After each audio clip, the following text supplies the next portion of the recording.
Hello friends, இன்றைக்கி பாலக்கீரை வச்சு சிம்பிளான ஒரு சூப் எப்படி பண்ணுறதுன்னு பார்க்கலாம். அதுக்காக நான் கொஞ்சம் பாலக்கீரை எடுத்துருக்கேன். அதில் ஒரு வெங்காயம் கட் பண்ணி சேர்த்துக்கிறேன். கூடவே தக்காளியும் கட் பண்ணி சேர்த்துக்கிறேன். இப்போ ஒரு 6 பாதாம் அதில் போட்டுக்கலாம். இப்போ தேவையான அளவுக்கு உப்பு சேர்த்துக்கிறேன். இப்போ கொஞ்சமாக தண்ணி ஊற்றி இது ஒரு விசில் போட்டு எடுத்துக்கோங்க. இப்போ ஒரு விசில் வந்துருச்சு. இப்போ ஓப்பன் பண்ணி பார்க்கலாம். சூப்பராக வெந்திருக்கு. இது ஆறுனதுக்கப்புறமா நம்ம மிக்ஸி ஜாரில் போட்டு ஃபைன் பேஸ்ட்டாக அரைச்சி எடுத்துக்கணும். இப்போ ஒரு பேன் அடுப்பில் வச்சுக்கோங்க.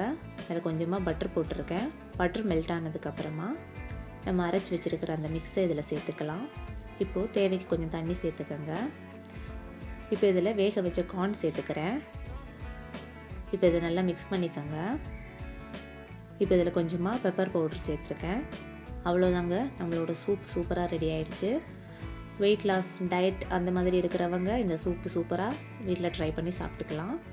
இந்த வீடியோ உங்களுக்கு பிடிச்சிருந்தா லைக் பண்ணுங்கள், கமெண்ட் பண்ணுங்கள், ஷேர் பண்ணுங்கள், மறக்காமல் சப்ஸ்கிரைப் பண்ணுங்கள். தேங்க்ஸ் ஃபார் வாட்சிங்.